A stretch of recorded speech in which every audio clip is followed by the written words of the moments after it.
Oiê, quem fala é Amanda. Esse podcast é uma produção feita a partir do Programa de Incentivo à Cultura da cidade de Londrina. Nesse momento, eu estou realizando uma residência artística no Museu Histórico da cidade. Aqui vocês vão ter acesso a conversas com funcionários do museu, amigos e a um diário a partir da minha experiência de desenho nesse espaço. Sintam-se bem-vindos, espero que gostem. Um beijão! No episódio de hoje eu tenho dois convidados, a Júlia e o Gabriel, e eles são estagiários aqui do museu. Gente, vocês podem se apresentar um pouco, falar um pouco sobre vocês e como vocês chegaram a trabalhar aqui no museu como estagiários? Meu nome é Gabriel Arantes Correia, eu tenho 22 anos, eu sou daqui de Londrina mesmo, nasci e morei aqui a maior parte da minha vida. Eu sou graduado em História pela Universidade Estadual de Londrina e atualmente curso jornalismo na Universidade Estadual de Londrina. E o museu, por ser morador de Londrina, eu venho aqui desde muito cedo, né? Desde que eu era criança, vim com meus avós, vim com meus pais já. E quando eu entrei no curso de História, logo na primeira semana, na semana de apresentação do curso, por ser um órgão vinculado ao Departamento de História da UEL, eu tive a oportunidade de visitar o museu. E logo nessa visita, a Regina, que à época era diretora do museu, ela falou sobre a possibilidade de bolsas de estágio aqui no museu, né?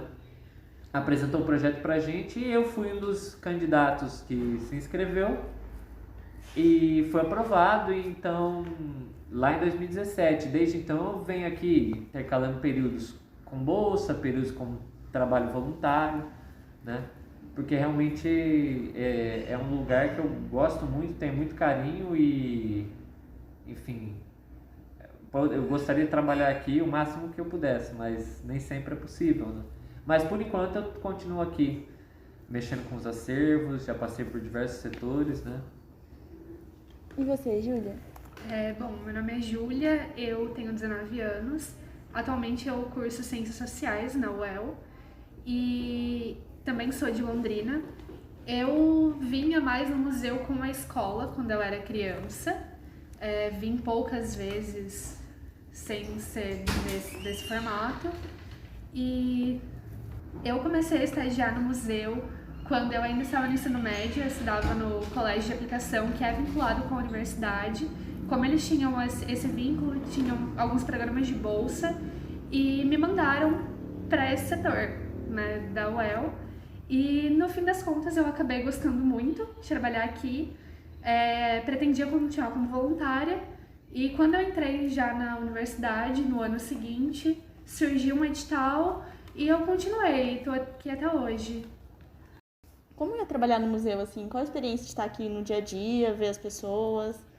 Como que é? O que vocês, quando vocês chegam aqui, vocês fazem primeiro? Vocês têm algum ritual? O ritual é o café. Eu gosto muito de trabalhar aqui, como eu falei, eu criei um carinho muito grande pelo museu. Teve um período que eu trabalhei na imagem e som, na época que eu estava como voluntária, mas praticamente todo o meu trabalho aqui foi dentro do setor da biblioteca, então eu gostava muito desse contato com os livros, com os jornais, e é uma experiência muito boa, é uma experiência que agrega muito na parte pessoal quanto na parte profissional. Então, atualmente eu trabalho no setor da biblioteca, fazendo digitalização, catalogação e inserção online de acervos, mais especificamente dos jornais da Folha de Londrina. Mas quando eu entrei a primeira vez, eu entrei no setor tridimensional. A primeira função que eu tive no museu foi catalogar objetos em ficha à mão ainda, para escrever e tal sobre objetos, características, media com a reguinha e tal, catalogava, e a gente, foi o primeiro serviço que eu fiz. Depois eu vim para a biblioteca mexer com documentos, inserção online de documentos. E aí aconteceu que tinha alguns estagiários lidando com a digitalização do Jornal Paraná Norte, e acabou que deu alguns problemas e passaram para mim fazer. E aí eu, junto de outros estagiários, a gente catalogou, fez tudo, e conseguimos finalizar o Jornal Paraná Norte, que está tudo online, hoje disponível para consulta, através da Rede Museus Paraná. E os cuidados com esse material, que ele é delicado, como acontece assim, quando ele chega? O jornal, ele é menos delicado que os outros itens. Então, assim, a gente pegam o jornal, mas como a gente vai passar pouco tempo fotografando ele e Em contato direto em com contato ele. direto com ele, não tem muito problema. É bom, claro que é sempre bom você usar uma luva, até por conta de não entrar em contato com muita poeira, usar máscara, né? Hoje a gente usa máscara o tempo todo por conta do contexto da pandemia, mas... O jornal, então, a gente normalmente abre ele, tira as fotos, digitaliza, sabe?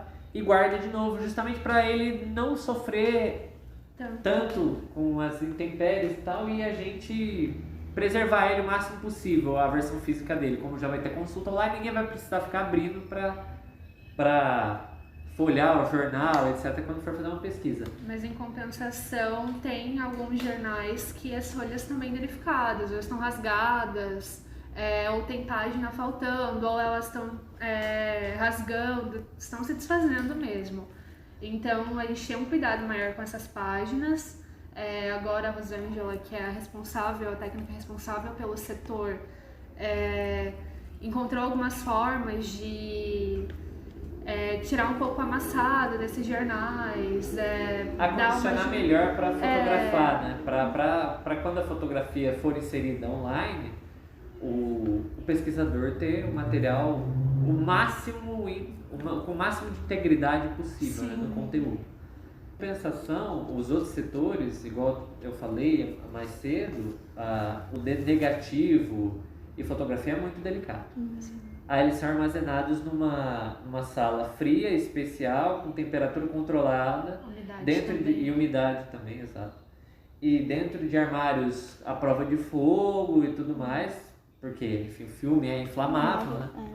E aí sim, você só pode entrar em contato com luva e não deixar cair em nenhum lugar e tal, porque, principalmente negativo, qualquer coisa você destrói ele. Ele arranha, ele mancha, ele fica marca de dedo, então não tem como você descuidar tanto. Vocês lembram de algum material específico que chegou para vocês aqui no museu, ou que vocês tiveram que lidar com ele, que marcou de alguma maneira, assim, que vocês não esquecem que material era esse? Ou um objeto, por exemplo? De chegada de objeto, o que me marcou, até porque foi a única coleção que eu trabalhei em tridimensional, foi a coleção do Fototoyo. Que são as câmeras. São câmeras, negativos, chegou para vários setores, né? Chegou documento, veio para a biblioteca, chegou foto e negativo, veio para imagem e som, e chegou os tridimensionais. Então câmera, não sei se é correto falar filtro de luz, aqueles que é tipo uma lente azul colorida. Filtro para lente. Filtro para lente. Que daí tem vários tipos de filtro. E aí chegou o luxímetro, por exemplo, que é as câmeras analógicas, né? Você não tinha regulagem automática. Chegou as próprias câmeras, os flashes antigos também. E foi a única que eu cataloguei assim de objeto tridimensional, sabe? Agora, o objeto que eu mais gosto de trabalhar são os jornais. Principalmente porque você acaba vendo as notícias da época, a visão da época. Então eu sempre gostei muito de trabalhar. Sim. Eu sempre gostei muito de trabalhar com jornal. E outra coleção que eu gostei bastante foi a foto estrela, que era outra coleção de fotos, mas daí eu estava trabalhando lá no setor de imagem e som, então tinha várias fotos que acabavam contando a história de Londrina e como é que a cidade acabou se desenvolvendo. E outra coleção muito legal era do Armínio Kaiser, que daí era um cara que ele, enfim, era da... Ele era agrônomo, só que ele também mexia com fotografia. Mas ele trabalhava pro... Como é que chama lá o negócio do café, velho? Pro IBC, pro Instituto Brasileiro de Café. Então ele viajava muito, ele fotografava, enfim, desde paisagens até as plantações de café. Ele, inclusive, tem um trabalho bem reconhecido por conta de relatar o trabalho no campo. Eu até falar que eu lembrei dos livros, que na época que eu entrei, a biblioteca estava trabalhando com os livros do acervo do Armínio Kaiser. E era um acervo de livros imenso. E tinham livros que nem eu gosto muito de fotografia. Então, assim, ele tinha livros de fotografia em francês, em espanhol, em português, em inglês, de tudo qualquer idioma. E eram livros muito legais, assim, às vezes eu ficava folheando de como funcionavam câmeras analógicas, processo de revelação, isso era muito legal. E que nem o Gabriel até falou também dos jornais, né, das notícias, eu até pensei nisso também, que é muito legal, é incrível você tá folheando e aí, por exemplo, você vê, nossa, poxa, estudei isso aqui na escola, vi isso aqui na faculdade, e você vê como as coisas eram noticiadas naquela época, a forma que os colunistas da Folha colocavam algumas coisas. A forma como as mudanças de posição se davam. É muito legal Às vezes isso. o jornal tinha uma linha editorial, por exemplo, que era favorável a um governo e do nada, assim, começava a mudar a maré, entendeu? Isso é algo que marca bastante. E sobre a monitoria, que situações vocês vivenciam e quais são as perguntas que vocês mais recebem durante as visitas? Os animais empalhados são de verdade? É a pergunta que eu mais recebo. Ou quando eu pego a turma de criancinhas, como eles conseguiam Wi-Fi naquela época? Nossa. Então, assim, são perguntas que, tipo, às vezes a gente quer rir, mas a gente não pode rir, né? Porque, poxa, eles nasceram numa era digital, não tem como essa galera saber mesmo. Em geral são perguntas que as perguntas que você recebe, não tem uma em específico assim que eu me lembre, mas em geral são perguntas dessa questão de conflito de gerações, eu diria mesmo. Tipo, a pessoa às vezes não entende que a lata aberta cheia de furo era um ralador, entendeu? Então ela pergunta o que é aquilo, né? A criança, no caso. Ou o chuveiro, né? Nossa, mas isso era um chuveiro. Gente, vocês sentem uma liberdade durante a monitoria, assim, de ir além nos assuntos ou acrescentar, contar histórias que não estão ali explícitas no acervo? E normalmente, né, chega, se apresenta, troca uma ideia e a gente vai já meio que percebendo questão de idade, qual é o perfil. Aí a gente já vai meio que esquematizando o que a gente vai conseguir abordar, né, além do que tá na exposição, além do básico, entre aspas, com aquele grupo, com aquela turma.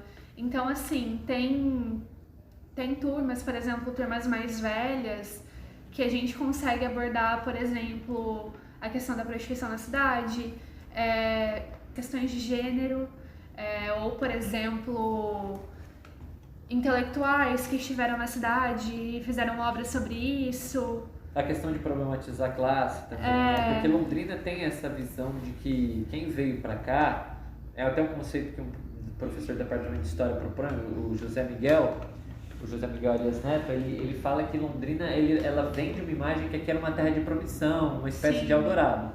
Que todo mundo que veio para cá no início da cidade conseguiu construir riqueza.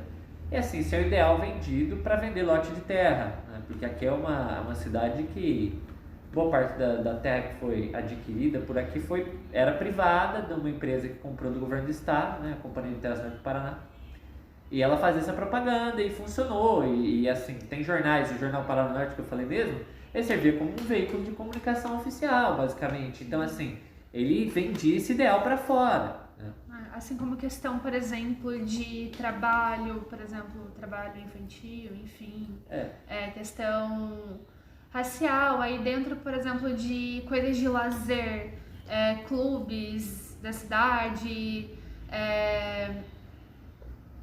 questão de construção política. Então, são coisas que às vezes estão na exposição, mas estão de uma forma muito vaga, né? Ou que não estão na exposição e a gente traz para complementar. Então, tudo isso dá pra ir além. Em suma, Amanda, a liberdade que a gente tem para realizar a monitoria, é óbvio que a gente tem que abordar certos temas, porque, enfim, tem uma exposição, tem uma narrativa a ser seguida. Sim. Mas a gente tem liberdade total para comentar um assunto. Igual eu falei, a minha monitoria não é igual a da Júlia, que não é igual a da Rúbia.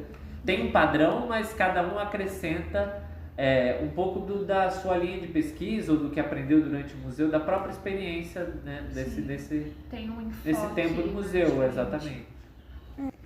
Bom, gente, vocês frequentavam o museu antes de trabalhar aqui? O Gabriel falou um pouco que os pais dele traziam ele, né? E você, Júlia, você já tinha vindo e vocês passaram a trazer gente também? Então, eu vim com a escola algumas vezes. Depois eu fiquei um tempo sem vir. E depois eu voltei a vir por conta de uma amiga minha, que a mãe dela mexe bastante com coisas culturais, então ela participava também e eu sempre vinha com ela, vinha nesses eventos como, por exemplo, Londrix. E depois que eu comecei a trabalhar aqui, também trouxe vários amigos e aí a gente fazia monitoria junto uma monitoria entre muitas aspas, e trouxe várias pessoas. Como era a visão de vocês, gente, antes de trabalhar aqui do museu? Que visão vocês tinham? A visão que eu tinha era de quem conhecia só a parte do térreo, né? De quem conhecia a exposição fixa, às vezes uma ou outra exposição temporária que estava disponível ali. Sim. Mas eu vou falar que a maior parte eu conheci depois de trabalhar aqui, né? Por ter acesso a partes, como por exemplo a reserva técnica, que armazena os objetos tridimensionais, ou a sala fria, que armazena as fotografias, ou a biblioteca, que tem esse tablado muito bonito, que poucas pessoas veem, porque aqui é uma área só para quem trabalha, para pesquisa, para estudante, né? E tal. Até mesmo o jardim, que tem um certo planejamento e alguns itens lá, o público que vem aqui só visitar sem fazer uma visita guiada e tal, não conhece, e a gente não, eu também não conheci, entendeu? Então, por exemplo, o jardim tem um planejamento de ter uma árvore de cada lugar do mundo, etc., de cada continente.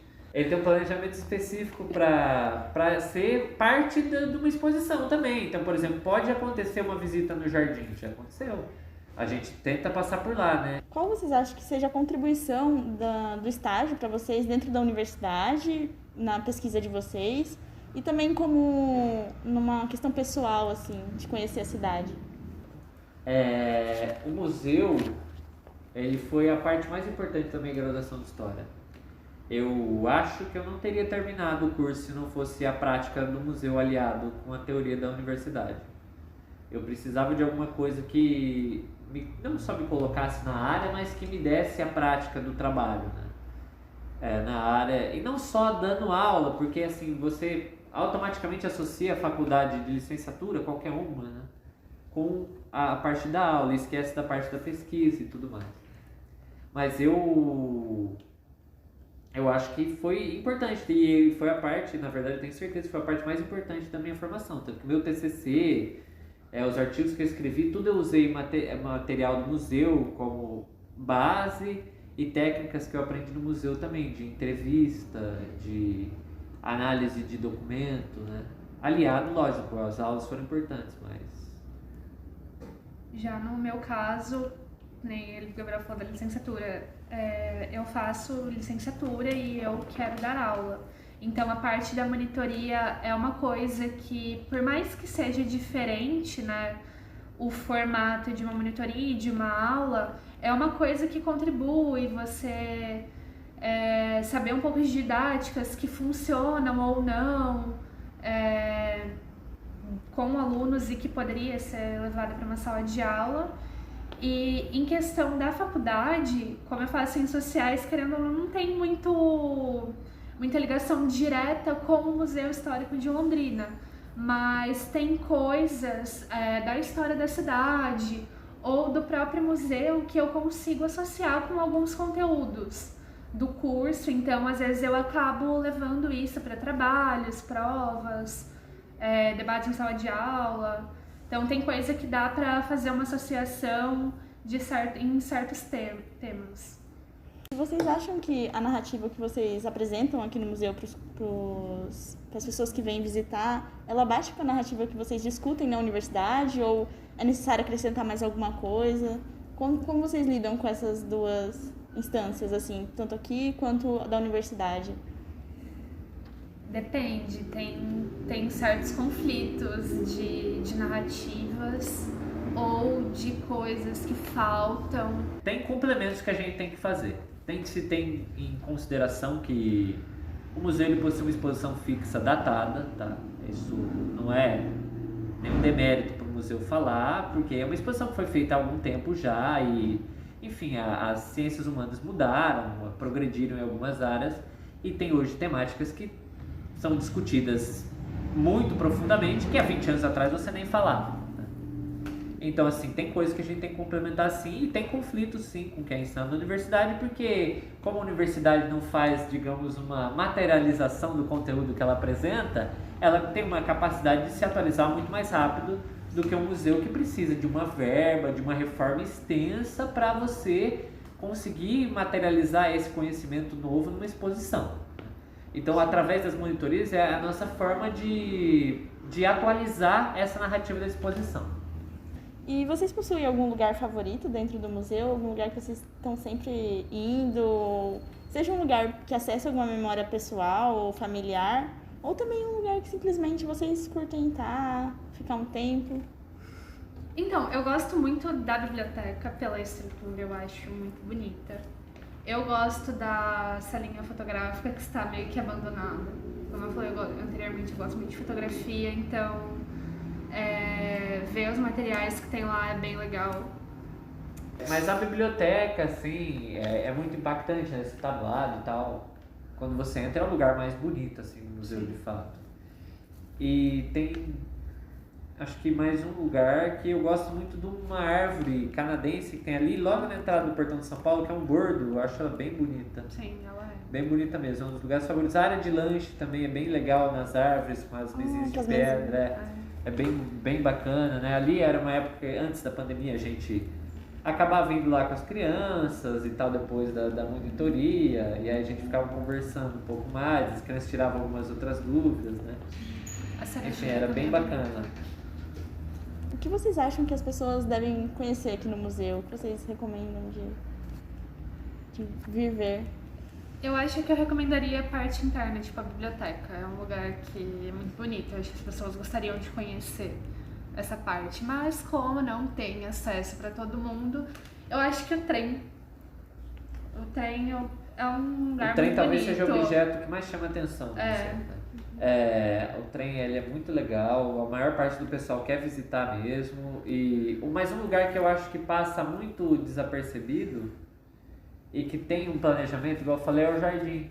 O jardim do museu, se você prestar atenção até na parte que tem algumas exposições ali externas, alguns objetos, as plantas, os pés de café, né? Eu acho que é um lugar que não chama tanta atenção, mas é bem legal.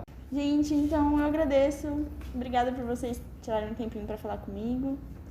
Espero que a gente se encontre mais vezes aqui no museu. Eu vou estar aqui, se vocês precisarem de qualquer coisa. Eu que agradeço, Amanda. Obrigado pela oportunidade. O café está sempre aí. É o nosso padrão, tomar um café. Obrigada, gente. Vamos tomar um cafezinho junto, Vamos então. tomar um café.